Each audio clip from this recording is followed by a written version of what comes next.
Kita menorehkan bakti atas nama jiwa dan hati tulus ikhlas.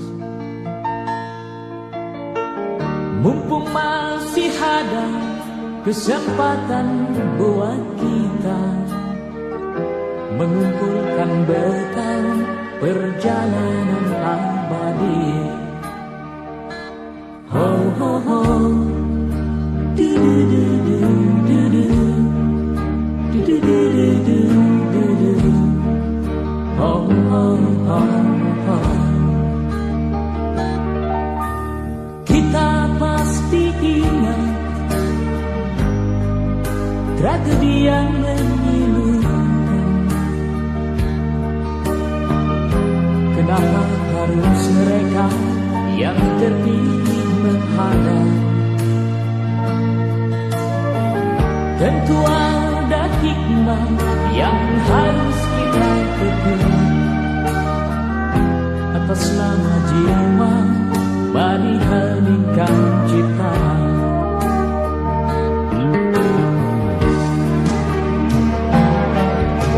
Kita mesti bersyukur bahwa kita masih diberi waktu. Entah sampai kapan, tak ada yang bakal dapat menghitung. Hanya atas kasih-Nya, hanya atas kehendaknya, kita masih bertemu matahari. Kepada rumpun dilalang, kepada bintang gemintang, kita dapat mencoba meminjam catatannya. Sampai kapan kegerangan waktu yang masih tersisa? Semuanya menggeleng, semuanya terdiam, semuanya menjawab tak mengerti. Yang terbaik hanyalah segera bersujud, mumpung kita masih diberi waktu.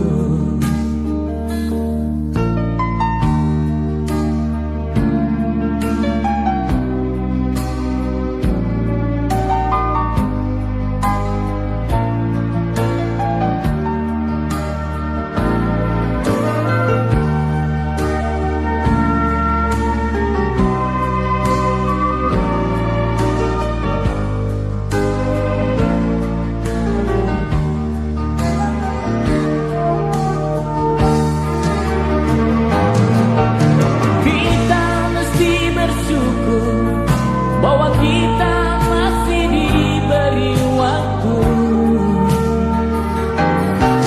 Entah sampai kapan, tak ada yang bakal dapat menghitung.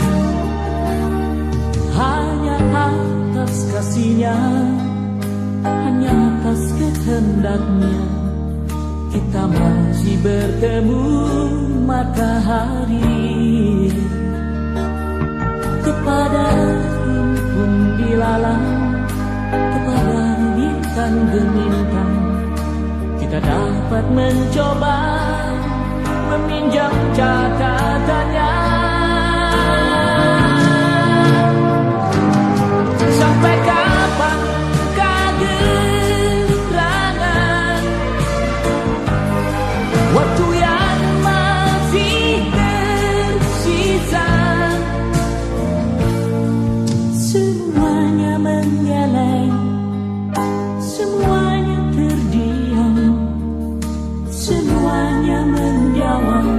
tak mengerti. Yang terbaik hanyalah segeralah bersujud, mumpung kita masih diberi waktu. Oh, oh, oh. Du, du, du, du, du, du. Du, du, du, du, du, du. Oh, oh, oh.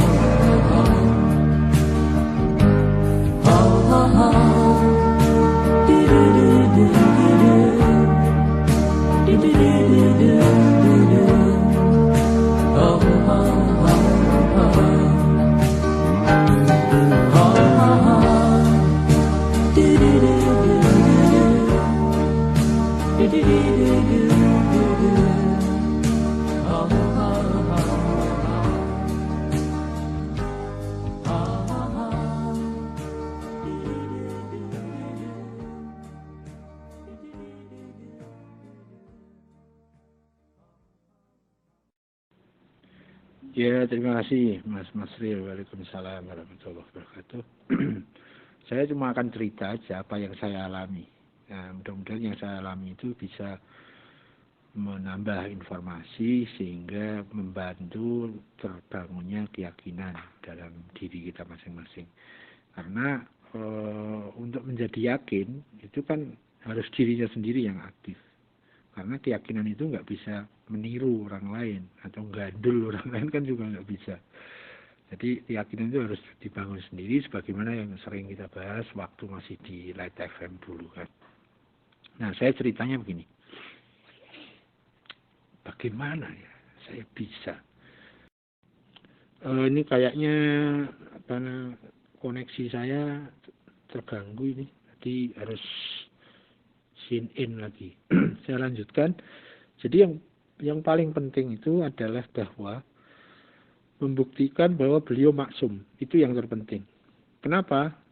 Karena kalau kita bisa membuktikan bahwa beliau itu maksum, ya sudah, ini adalah halte yang saya rindukan sejak sangat lama. Kalau istilah saya kan ada menapak jalan keguruan. Nah, kalau ada kita mendapatkan guru yang lebih bermutu, kita harus berani pindah dari guru lama ke guru yang baru yang lebih bermutu itu. Gitu kan? Ceritanya itu kan gitu. Nah, dari pindah guru ke guru, halte ke halte, kalau ini benar-benar maksum, wah itu kan rezeki luar biasa bagi saya. Nah, saya kemudian berpikir ke sana ke sini nyari info, ke sana ke sini searching, ke sana ke sini. Yang lewat web, lewat apalah, lewat YouTube gitu. Bagaimana nih cara membuktikan bahwa beliau itu benar-benar maksum? Gitu. Kisahnya gitu. Nah, kemudian ini saya akan bisa lebih efektif kalau saya tabayun ke dalam. Nah, dan itu adalah metode standar saya sejak dulu. Saya tidak bisa memahami sesuatu sebelum saya tabayun ke dalam. Kalau hanya tabayun keluar, wah itu bisa terjebak kepada sumber informasinya kan. Jadi itu yang terpenting. Yang terpenting saya harus bisa tabayun ke dalam. Gimana ini caranya?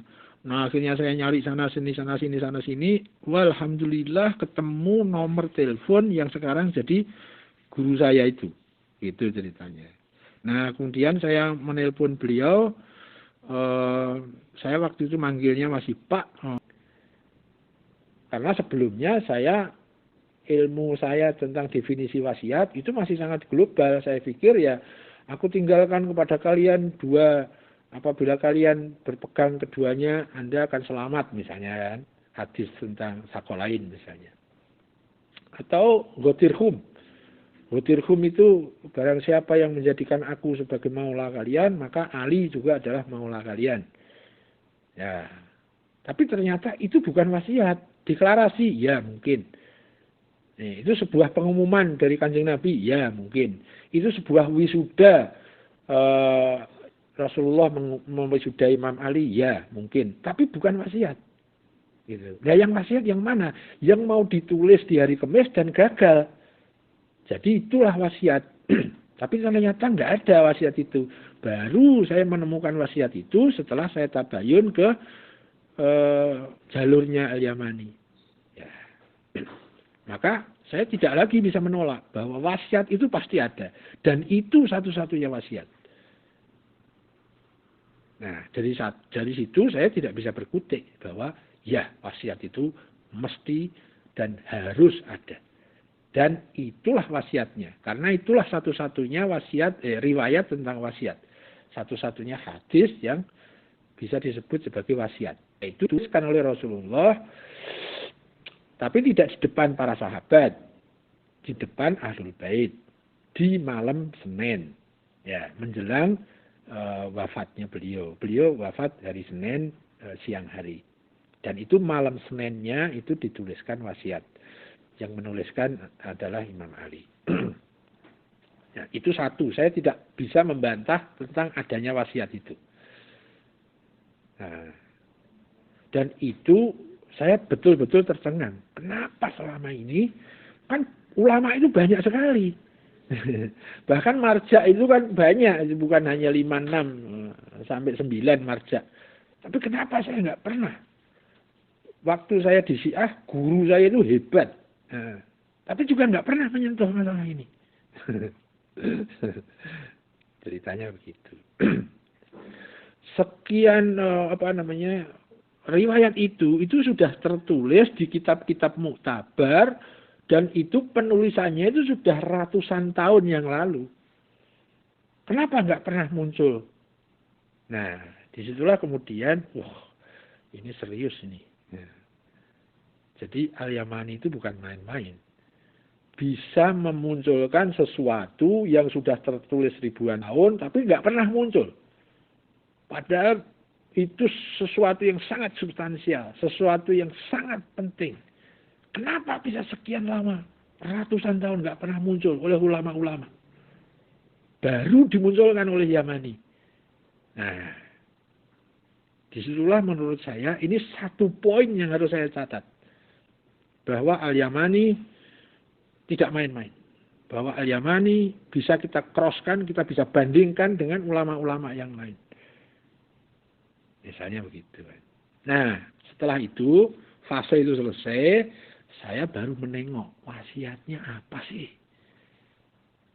Nah, saya kemudian menjadi kejelasan bahwa Al-Yamani itu maksum. Bahwa Sayyid Ahmad Al-Hasan itu maksum. Karena di dalam tulisan wasiat itu intinya bahwa setelah Kanjeng Nabi wafat, kepemimpinan Khalifatullah, imamah itu diteruskan oleh 12 imam. Imam yang ke-12 itu namanya Muhammad Al-Mahdi, yang sering kita sebut Imam Mahdi. Nah, setelah nanti Imam Mahdi wafat, akan dilanjutkan oleh 12 Mahdi. Itu dalam wasiat itu jelas sekali. Dan disebut Mahdi yang pertama itu namanya Ahmad. Nah, kemudian setelah saya cross dengan hadis-hadis Al-Yamani, sang pembawa Panji Al-Yamani, dan di situ ada, kalau sudah pembawa Panji Al-Yamani itu datang, maka Anda wajib berbaiat meskipun Anda harus merangkak di atas salju. Jadi di situ jelas ada perintah wajib berbaiat. Dan itu saya juga tidak bisa mengelak. Ya. Saya kemudian berpikir begini. Saya juga heran dengan diri saya sendiri. Tentang apa? Tentang Panji ini loh. Baru saya ngeh itu setelah saya tabayun ke dalam. Ternyata Al-Yamani itu bukan orang Yaman. Nah, kemudian di situ dijelaskan Al-Yamani. Yamani itu dulu luas sekali. Gitu. Bahkan At-Tuhamah itu termasuk Yamani. Abdul Muthalib itu termasuk Yamani. Kanjeng Nabi Muhammad juga adalah Yamani.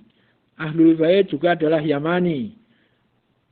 12 Mahdiun juga adalah Yamani. Gitu. Nah, jadi kalau ada orang mengatakan Al-Yamani itu mesti orangnya orang dari Yaman dong, gitu. Itu berarti pasti dia belum tabayun. Nah, itu ada itu yang di grup ada yang menanggapi begitu. Ini Al-Yamani tapi bukan orang Yaman, berarti dia nggak valid gitu kan. Nah, itu pasti orang itu belum tabayun. Nah, dan itu kemudian saya tanggapi juga, mohon jangan tergesa-gesa dalam memahami, mohon jangan tergesa-gesa dalam menyimpulkan, sebaiknya kita tabayun dulu, proses tabayun harus kita hidupkan, misalnya begitu. Karena ternyata Yamani itu adalah satu istilah tertentu yang itu mengkait Abdul Muthalib, mengkait bahkan Ka'bah itu juga disebut sebagai Ka'bah Yamani. Nah, yang saya terhenyak lagi, dulu itu saya pernah mempelajari bahwa di perang Khaybar itu Nabi akan memberikan panji ini besok pagi kepada seseorang yang dicintai oleh Allah dan Rasul-Nya. Dan dia itu orang yang mencintai Allah dan Rasul-Nya. Nah, setelah pagi, kan sahabat-sahabat pada nunggu siapa ini yang akan diserai panji oleh Rasulullah itu. Nah, akhirnya yang diserai kan Imam Ali itu. Nah, saya tidak pernah berpikir panjinya seperti apa. Itu nggak pernah berpikir. Jadi di situ ada panji yang diserahkan dari Rasulullah kepada Imam Ali. Nah, saya kemudian membayangkan juga. Terus panji yang dibawa oleh Imam Husain misalnya, pada saat di Karbala itu panji yang mana? Padahal saya juga sudah nonton itu filmnya. Tapi saya nggak pernah perhatikan mana panjinya. Itu. Oh, saya baru sekarang ini Masya Allah. Ini loh yang disebut pembawa panji Al-Yamani. Berarti panji Al-Yamani itu ya panjinya Muhammad, ya panjinya Ali, ya panjinya Hasan, ya panjinya Husain, ya panjinya Imam Mahdi. Sekarang ini dibawa oleh Al-Yamani sebagai pembawa panji Al-Yamani. Sehingga menjadi gelar beliau spesial yaitu Al-Yamani. Nah, itu hal yang kedua yang saya tidak pernah nyangka sama sekali. Dan saya tidak pernah dapat informasi tentang panjinya Rasulullah itu yang seperti apa. Panjinya Imam Ali itu yang seperti apa. Panjinya Imam Husain di Karbala yang seperti apa. Baru sekarang saya bisa membayangkan. Dan panji itu berupa bendera. Saya juga sama sekali belum pernah membayangkan, apalagi memikirkan, ada panji yang tulisannya seperti itu. Bendera yang tulisannya seperti itu saya belum pernah mendengar sebelumnya. Yaitu panjinya putih dan tulisannya Al-Bai'atu Lillah. Selama hidup saya belum pernah membayangkan ada bendera seperti itu. Ya, yang sudah ada dalam image saya, bendera itu ya la ilaha illallah, Muhammadur Rasulullah. Itu dipakai oleh Saudi, itu juga dipakai oleh ISIS, dipakai oleh HTI, gitu kan? Ada yang benderanya warna hijau, ada yang benderanya warna hitam, gitu kan? Nah, yang dibawa oleh Al-Yamani itu warnanya putih, tulisannya hijau, ya, bacaan lafadznya Al-Bai'atu Lillah. Bai'at itu hanya kepada Allah. Bai'at itu janji setia, janji taat, janji taslim. Itu. Wah, saya kena KO 2 kali. 1 tentang wasiat, 2 tentang panji Al-Yamani. Nah, kena KO 2 kali saya. Nah, setelah itu kemudian saya bisa menyimpulkan. Dari wasiat itu ada nama Ahmad di situ sebagai Al-Mahdi awal. Dan juga disebut sebagai al-awwalun, as-sabiqunal awwalun. Jadi orang yang pertama beriman, maksudnya orang yang pertama beriman nanti pada saat Imam Mahdi hadir. Itu orang pertama beriman itu adalah Al-Yamani ini. Dan beliau adalah Mahdi yang pertama. Nah, dari situ kemudian saya bisa menyimpulkan bahwa Said Ahmad Al-Hasan itu adalah pembawa panji Al-Yamani. Beliau adalah wakil yang diutus oleh Imam Mahdi. Beliau merupakan Mahdi pertama dan beliau adalah figur yang maksum. Setelah itu, maka saya minta kepada senior saya itu, tolong saya mau baiat segera. Ya, ceritanya begitu. Mudah-mudahan pengalaman kisah hidup saya ini bisa membantu bagi teman-teman yang apa ya, yang sedang berproses. Ya, saya tidak mungkin bisa menipu diri saya sendiri. Saya tidak bisa menyalahkan pemahaman yang saya pahami benar, gitu kan? Saya tuliskan itu kemarin di Facebook. Konsekuensi seorang pencari, kan? Bagaimana mungkin saya bisa menyalahkan sesuatu yang saya pahami benar? Bagaimana mungkin saya bisa memahami sesuatu yang saya belum paham? Bagaimana mungkin saya bisa membenarkan sesuatu yang pahami salah? Bagaimana mungkin saya membuang kebenaran yang saya pahami? Bagaimana mungkin saya mengambil sesuatu yang saya pahami salah? Nah, kemudian sampai ilustrasi.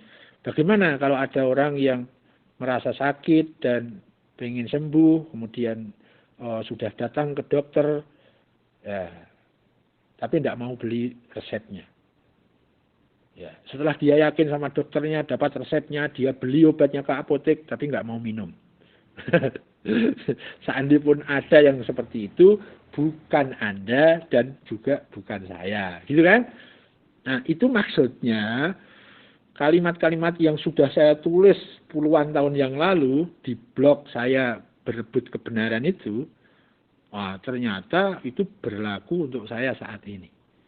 Itu memaksa saya saat ini. Karena saya tidak bisa keluar dari tulisan saya itu sendiri, dan saya tidak mungkin bisa menipu diri saya sendiri. Maka saya mantapkan, bismillah, saya berani berbaiat.